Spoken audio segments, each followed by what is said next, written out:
오늘 우리에게 주신 말씀은 시편 57편 1에서 11절입니다.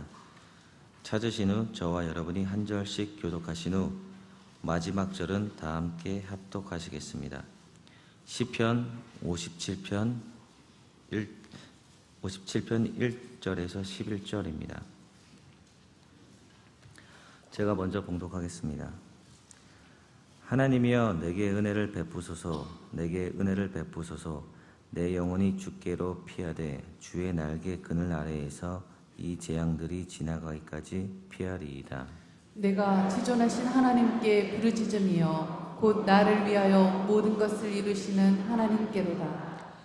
그가 하늘에서 보내사 나를 삼키려는 자의 비방에서 나를 구원하실지라.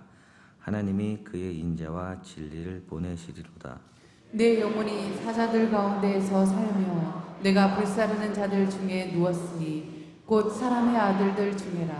그들의 이는 창과 화살이요 그들의 혀는 날카로운 칼 같도다. 하나님이여 주는 하늘 위에 높이 들리시며 주의 영광이 온 세계 위에 높아지기를 원하나이다. 그들이 내 걸음을 막으려고 그물을 준비하였으니 내 영혼이 억울하도다. 그들이 내 앞에 웅덩이를 팠으나 자기들이 그 중에 빠졌도다. 셀라. 하나님이여 내 마음이 확정되었고 내 마음이 확정되었사오니 내가 노래하고 내가 찬송하리이다. 내 영광아 깰지어다. 비파야 수금아 깰지어다. 내가 새벽을 깨우리로다. 주여 내가 만민 중에서 주께 감사하며 뭇 나라 중에서 주를 찬송하리이다. 무릇 주의 인자는 커서 하늘에 미치고 주의 진리는 궁창에 이르나이다. 하나님이여 주는 하늘 위에 높이 들리시며 주의 영광이 온 세계 위에 높아지기를 원하나이다. 아멘. 우리가 종일 하나님을 자랑하였나이다. 우리는 하나님의 이름에 영원히 감사하리이다. 아멘. 시편 44편 8절 말씀으로 오늘 이 새벽을 또 설교 말씀을 열면서 여러분을 축복하고 싶습니다. 오늘 방금 44편 8절의 그 내용처럼 오늘 하루 종일 하나님을 자랑할 만한 거리들이 좀 많아지셨으면 좋겠어요. 또 오늘 하루 종일 하나님께 감사할 만한 일들이 자꾸 생겨났으면 좋겠습니다. 1차적으로는 그렇습니다. 하지만 어느샌가 자랑할 만한 것들이 굳이 이렇게 구체적인 게 있지 않아도 또 감사할 만한 것들이 특별히 뭔가 이렇게 나타나지 않아도 그냥 하나님이 자랑스럽고 그냥 하나님의 이름만 생각하면 감사가 저절로 나왔으면 좋겠습니다.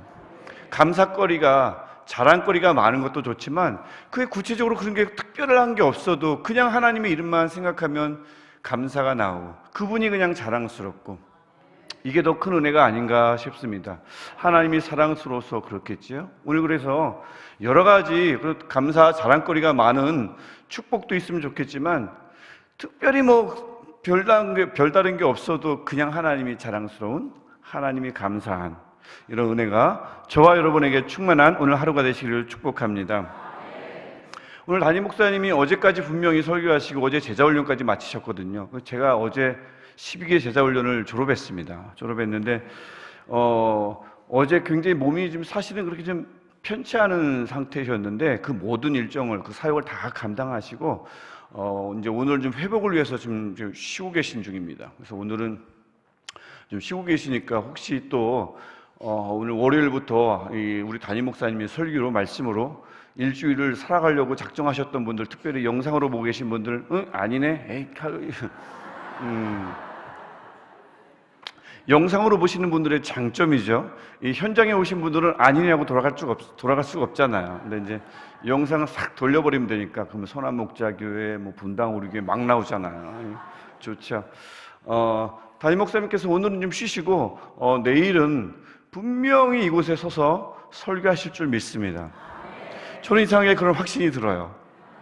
다른 이유는 없습니다. 꼭 내일은 이곳에 서실 것이다. 그래야 저도 회복하죠. 그래서 네. 오실 것이라 믿고 어제 우리 브라질 아웃리치 팀이 떠났습니다. 지금 1시, 오늘 새벽 1시 40분 비행기로 이제 출발을 했으니까 지금 한참 이동 중에 있을 거고 들으신 분들 있겠지만 50시간이 넘어야 그곳에 도착을 합니다.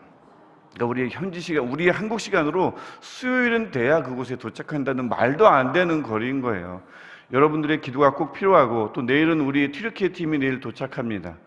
가는 발걸음과 오는 발걸음에 그 하나님의 인도하심이 세밀하게 있기를 우리 기도해야 할 것 같습니다. 그렇죠? 기도해 주실 거죠? 기도해 주실 거죠? 네.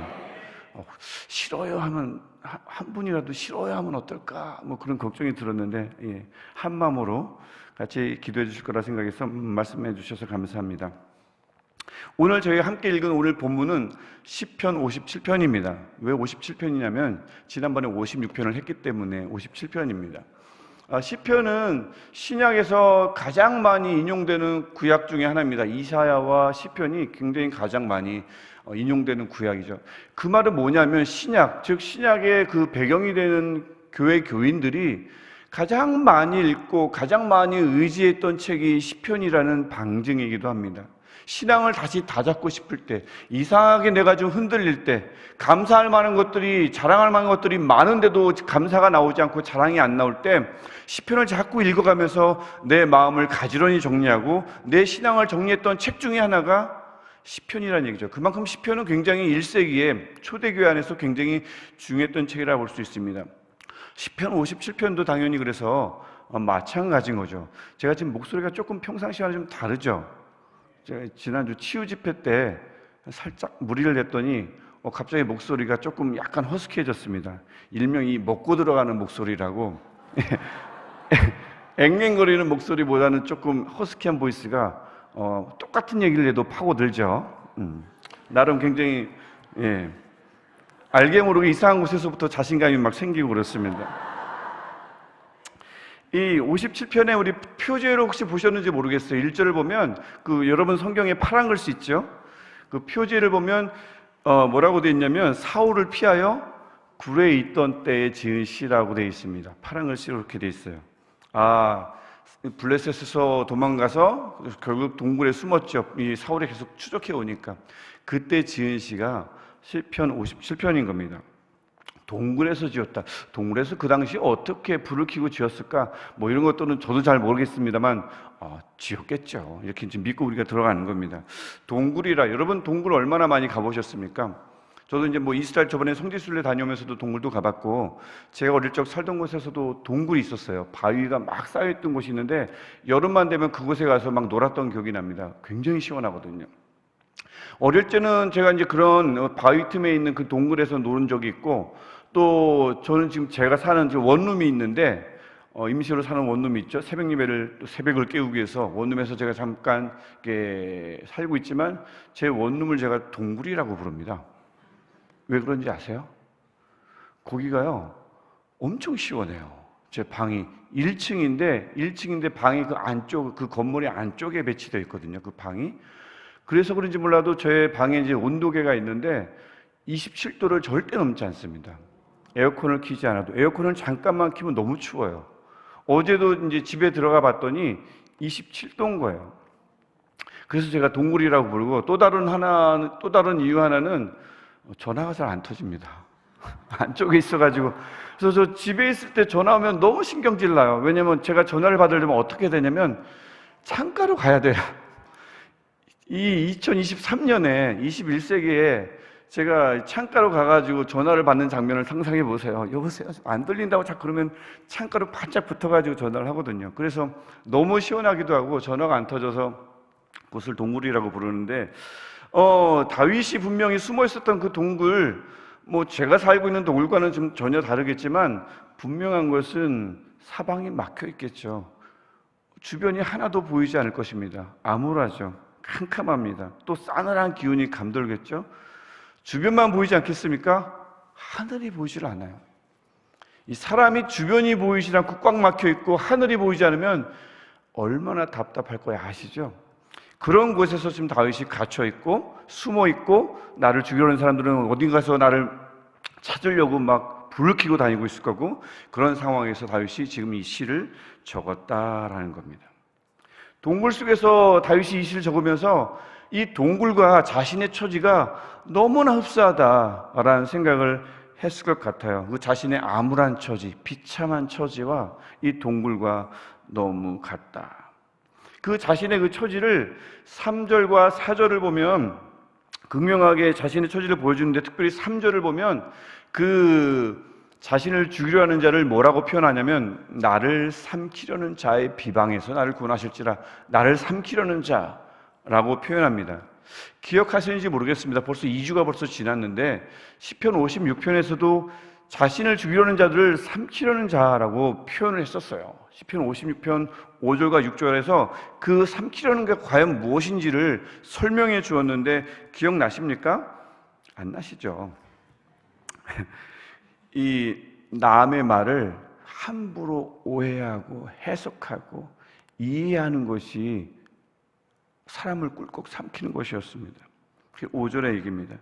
어떻게 하면 저 사람을 짓누를까, 없애버릴까, 꼭 죽여야만 하는 것도 아니고요, 짓누를 수 있잖아요, 안 죽여도. 이게 삼키는 거였습니다. 사악한 생각들로.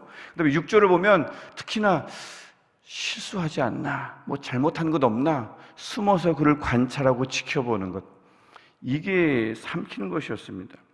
이게 막 사람을 막 죽일 듯 달려드는 것이 삼키는 것뿐만 아니라, 그것도 삼키는 것이겠지만, 그저 이렇게 남의 말을 오해하고 미워가지고 사악한 마음으로 그걸 짓누르고 싶고, 그 다음에 뭐 잘못한 건 없는지 계속 관찰하는 것, 이게 사람 잡는 거구나 라고 지난번에도 제가 말씀을 나눴습니다.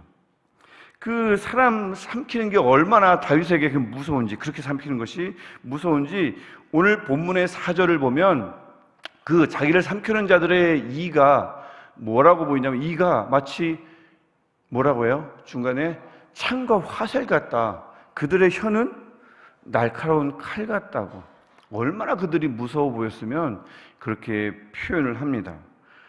이 삼킨다는 게 이런 거라면 혹시 여러분 지금까지 얼마나 드셨습니까? 사람 말입니다. 얼마나 삼켜보셨습니까? 저는 얼마나 꿀꺽꿀꺽 삼켰을까요? 얼마나 많은 사람을. 제가 대충 세보니까 셀 수가 없어요. 왜 셀 수가 없냐면, 학교에 좀 있을 때 하던 일이 맨날 그거거든요. 이 페이퍼에 뭘 잘못했나, 칭찬 잘 안 해요. 잘못했다, 논리가 안 맞다.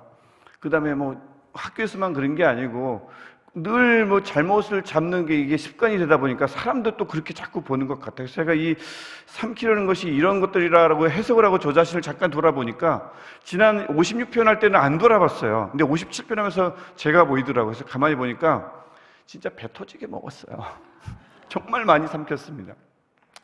여러분은 얼마나 많은 사람들을 혹시 삼켜보셨을까요? 앞으로 조심하면 되죠. 앞으로 남의 말을 오해하지 않고, 앞으로 남을 사악한 마음으로 짓누르지 않고, 앞으로 그 사람의 잘못과 실수가 있는지 없는지 사랑이 아니라 그런 관찰의 눈초리로 보는 것, 이거 자꾸 자제하면 우리가 여기서 벗어날 줄 믿습니다. 저도 57편을 그래서 가만히 보면서 다시 한번 반성을 했어요. 하트 뿅뿅 나오는 눈으로, 좀 더 유순한 눈으로, 온유한 눈으로 사람을 바라보자. 글은 아직까지는 안 되지만 사람은 꼭 그렇게 보고 싶습니다. 진짜예요. 예. 그래서 이 사람을 삼키듯이 추적자들이 그렇게 막 보이니까, 막 삼킬 것만 같은 사람들로 보이니까 다윗이 그래서 동굴 안에 숨었어요. 너무 무서워서 동굴 안에 숨었습니다. 그래서 그 사람들이 아무리 봐도, 그 사람들은 방금 우리가 봤지만 그 4절에 보면 불사르는 자들이다, 사자들이다 라고 표현하면서 내 처지가 그들 가운데서 마치 사는 것 같다, 또 불사르는 자들 중에 누워있는 것만 같다라고 표현을 합니다.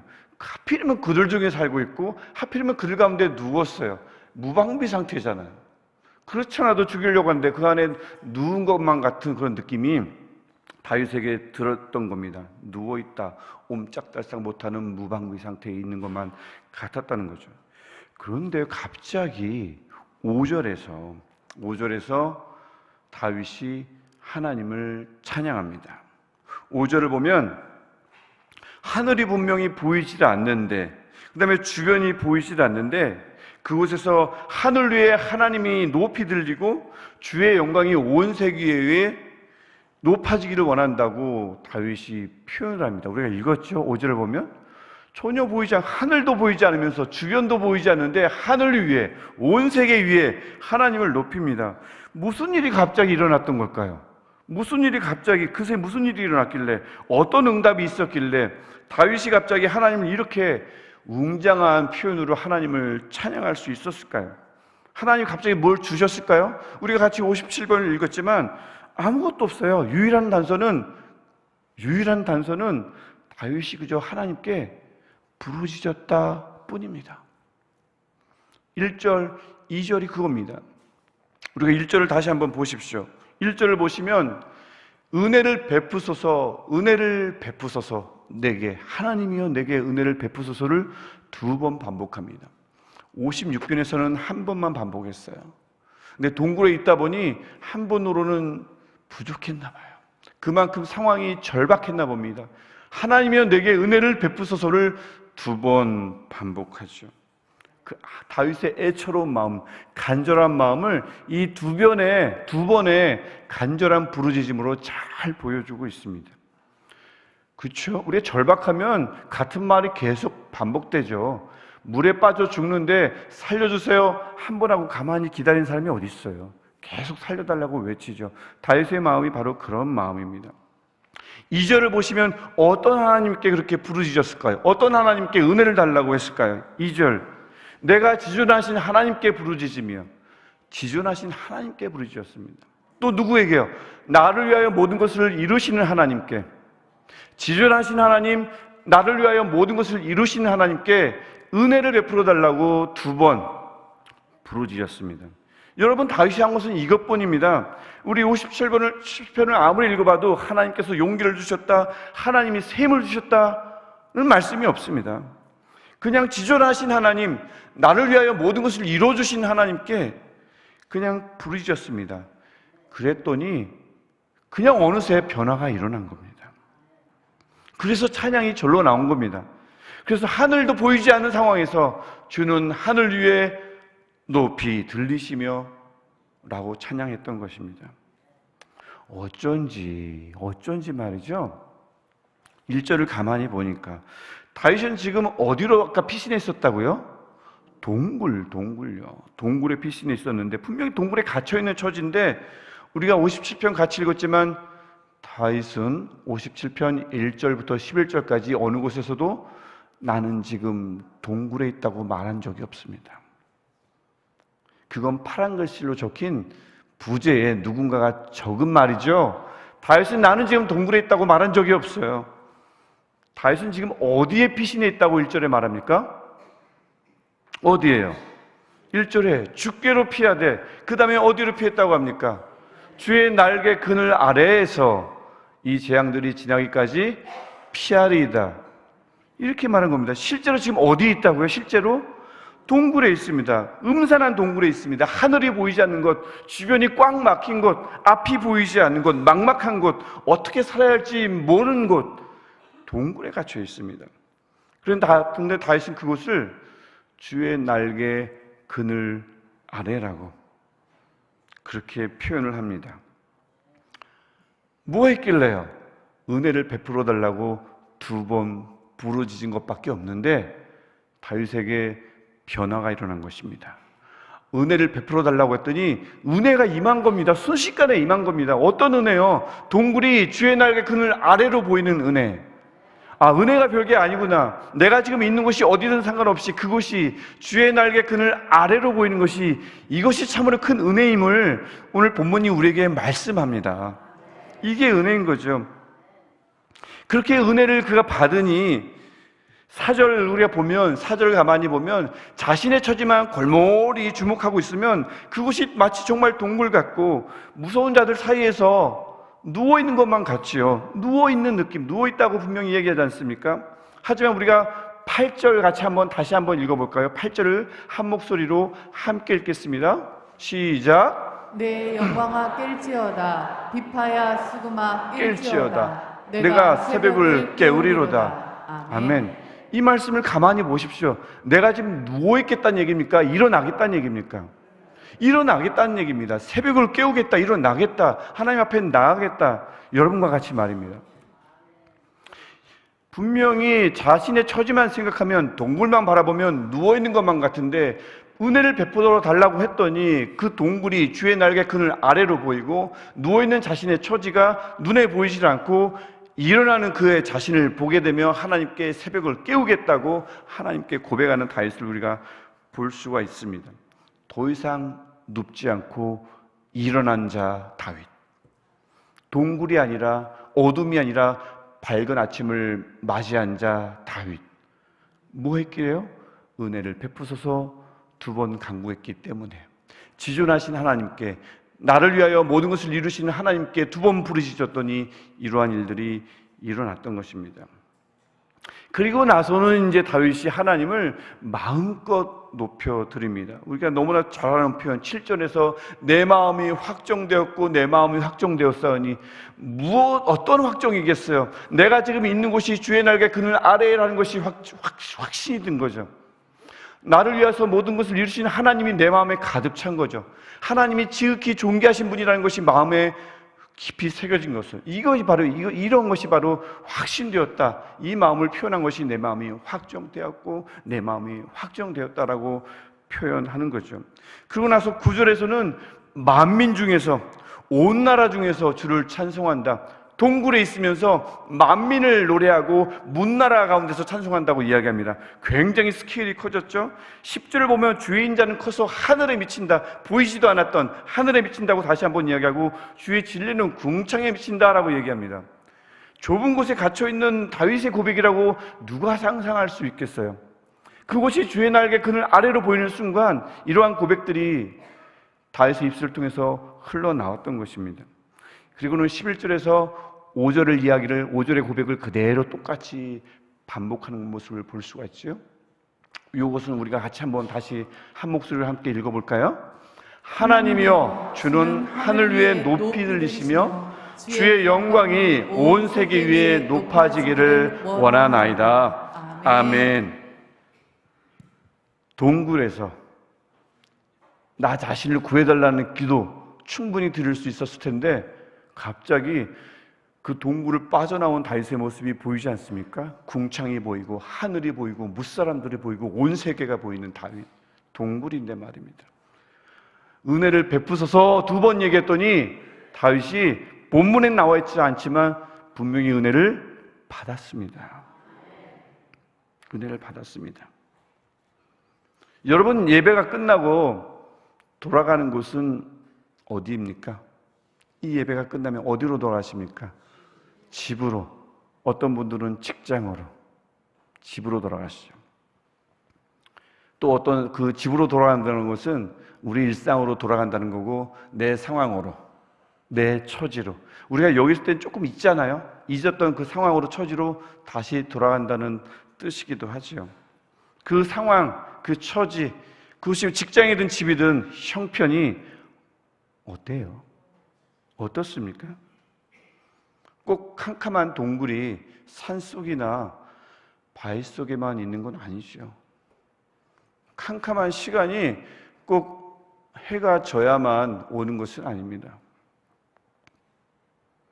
만약 그런 분들이 있다면, 또 그리고 늘 하나님의 그 주의 그늘 아래, 주의 날개 그늘 아래 있고 싶다는 마음이 절박하다면, 우리도 똑같이 다윗처럼 고백하면 될 줄 믿습니다. 똑같이 말입니다. 제가 지난주 치유집회 있었지 않습니까? 제가 그때 이제 한 카드를 전체를 대충 이렇게 계산해 보니까, 그 다음에 금요일은 정말 몇 명을 안수했는지도 모르겠더라고요. 한 100명, 다 합치면 100명 넘는 것 같아요. 근데 카드 내용이 이제 쭉 이렇게 떠올려 보면, 아이고, 그렇게 아프신 분들이 많은지요. 일단 관절은 일단 필수예요. 관절은 필수고요. 목 디스크, 허리 디스크, 또 그렇게 잠을 못 주무시는 분들이 그렇게 많으신 줄 몰랐어요. 잠을 못 주무시면 피곤하잖아요. 몸이 제대로 움직이지 않잖아요. 그러면 일상이 어떻게 돌아갈까 싶고 마음이 저절로 간절해서, 제가 원래 기도를 그렇게 크게 하는 사람이 아닌데 목소리가 이렇게 된 거는 이 카드를 보니까 마음이 너무 아픈 거예요. 동굴이 따로 없겠다. 진이 오늘 이 본문의 표현을 빌면 이렇게 어려운 사람들을, 이렇게 어려운 삶을, 일상을 살아오시고 계신가 싶더라고요. 그런 분들 모두 포함해서 말입니다. 꼭 질병이 아니더라도 여러 가지 상황 속에서 동물과 같은 사는 삶, 동굴에서 사는 것과 같은 사는 삶, 그런 삶, 그 다음에 그렇지는 않지만 늘 나의 삶이 주의 날개 그늘 아래에 머물면 좋겠다 생각하는 우리 분들은, 우리 같이 57편의 말씀대로 우리 같이 지존하신 하나님께, 나를 위하여 모든 것을 이루신 하나님께 은혜를 달라고, 주여 내게 은혜를 베푸소서.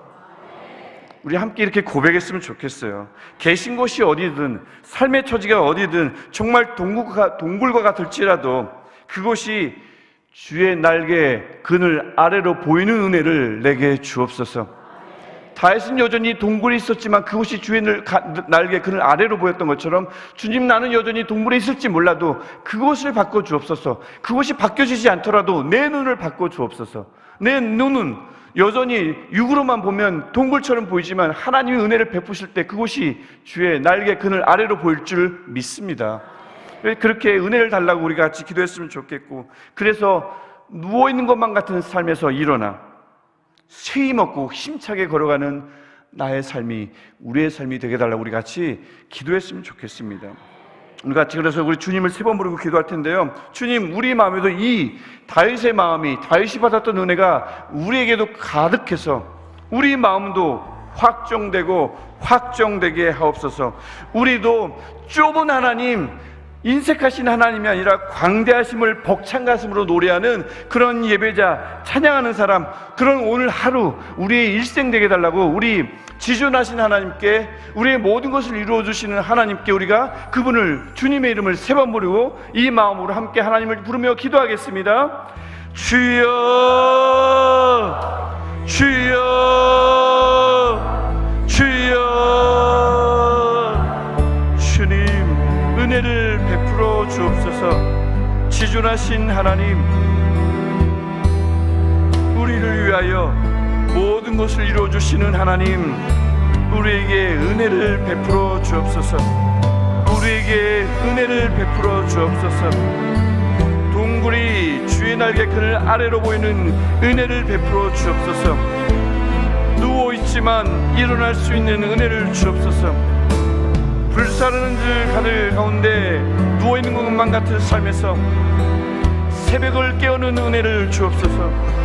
하나님, 나를 삼키려는 많은 사람들과 같은 그런 사이에서 사는 내 자신이 아니라 온 하늘 위에 높으신 하나님을 바라보는 삶, 무엇 사람 중에 뛰어나신 삶, 궁창의 그 인자와 진리가 미치는 삶, 하나님의 영광이 온 세계에 가득한 삶, 그것을 목격하는 삶, 그것을 찬양하는 삶이 되게 하여 주옵소서. 하나님, 은혜를 베풀어 주옵소서. 주여, 우리에게 은혜를 베풀어 주옵소서. 동굴이 변하게 하시고 동굴을 바라보는 내 눈이 변하게 하시고 내 삶을, 내 상황을, 내 처지를 세속하는 나의 판단이, 나의 시각이 바뀌게 하여 주옵소서. 주의 날개 그늘 아래가 어디 있습니까? 내가 사는 이곳 되게 하시고, 내가 살아가는 그곳 되게 하시고, 내가 일하는 바로 그곳 일터가 되게 하셔서 나의 일터가, 내가 살아가는 그 처소가 주의 날개 그늘 아래 되게 하옵소서. 하나님, 상황이 바뀌는 것이 아니라 나의 시각이 바뀌게 하시고 은혜로 말미암아 주의 날개가 보이게 하시며 그 아래 평안을 누리는 우리 되게 하시고 일어날 수 있는 셈을 얻는 우리가 되게 하여 주옵소서. 하나님, 은혜를 베푸소서. 주님, 은혜를 베푸소서. 주님, 은혜를 베풀어 주옵소서.